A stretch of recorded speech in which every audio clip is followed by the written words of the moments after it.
The RAMA VIJay method involves a structured approach to managing emotions. The first step is recognizing and acknowledging the emotion being experienced. The method emphasizes acknowledging emotions rather than suppressing them. It is not about bypassing or ignoring emotional experiences. Pretending to be fine when experiencing emotions is counterproductive. Acknowledge the presence of emotions without resistance. Allow emotions to exist and run their course. This approach promotes emotional acceptance and processing. Intense emotions can be overwhelming. Pausing allows for emotional processing. Inner calm is an accessible state. It provides stability amidst emotional turmoil. Emotions are a natural and unavoidable aspect of human life. Suffering arises not from emotions themselves, but from the belief that they must be controlled.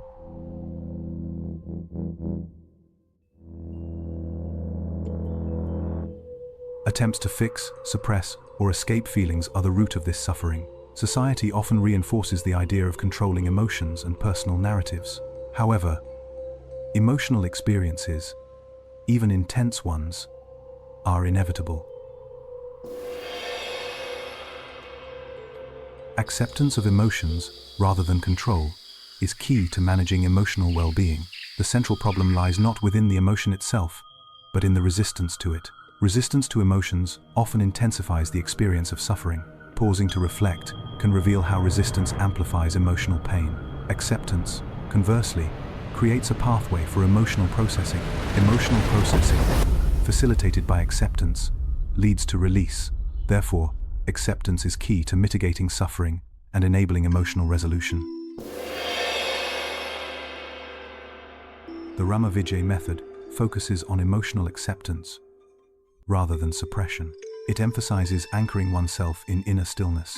This stillness allows emotions to move freely without overwhelming the individual. Stillness, in this context, is not about emotional numbness or avoidance. Instead, stillness provides a stable foundation beneath the surface of fluctuating emotions. It's about maintaining composure while acknowledging and processing feelings.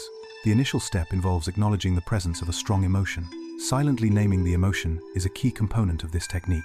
Label the feeling with a simple descriptor, such as, "This is anger." Alternatively, you might identify the sensation as, "This is anxiety."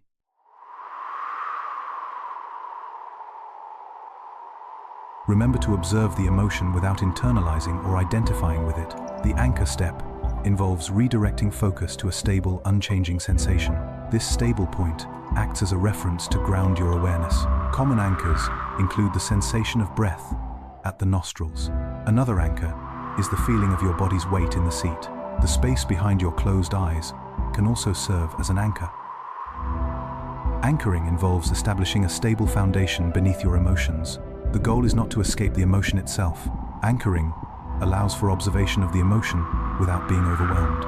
This creates a sense of stability and control in the face of strong feelings. The third step in emotional processing involves allowing the emotion to exist without interference. This means refraining from attempts to fix, analyze, or judge the emotion.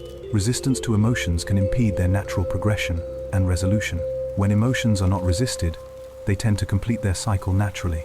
Attention often drifts into stories or judgments about emotions. The technique involves gently guiding attention back to a chosen anchor.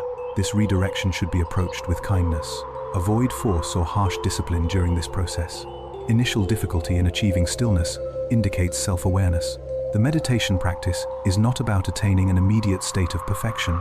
The core of the method lies in the consistent return to the practice. Regularity is more important than flawless execution. Acknowledging the challenge is the first step. Feeling overwhelmed by emotional waves, anxiety, anger, sadness, confusion. What if calm wasn't something you had to create, but something you could stand in, even while the storm moves? Life doesn't go wrong when emotions appear. That's just life, doing what it does. The real suffering begins when we believe we must fix, suppress, or escape what we feel. Society teaches control. Control the emotion, control the narrative, control yourself. But emotional storms aren't personal failures, they're inevitable movements of the human system. One key shift is moving from reacting to responding in various situations. Reacting often involves impulsive, immediate actions without much thought. Responding, on the other hand, implies a more thoughtful and deliberate approach. This transition enhances decision-making and overall situational management. Becoming less reactive fosters improved communication dynamics. Increased centeredness contributes to more productive conversations. A centered approach softens the tone of interactions. This shift leads to more constructive dialogue. Reduced reactivity allows for thoughtful responses. Ultimately, communication becomes more effective and harmonious. Emotional regulation enhances clarity in decision-making processes. Reduced emotional turbulence allows for more objective judgment. Decisions align more closely with personal values. When emotions are managed, emotional storms can cloud judgment, leading to misaligned choices. Achieving clarity facilitates choices that are both rational and value-driven. Emotions will naturally arise as part of the human experience. The key is to develop the ability to experience emotions without being controlled by them. Emotional regulation involves creating a space between feeling and reaction. This allows for a more considered and intentional response. It prevents emotions from overwhelming one's thoughts and actions. Ultimately, emotional regulation fosters a sense of inner stability. Through consistent practice, stillness can become a familiar state. This familiarity transforms stillness into an easily accessible refuge.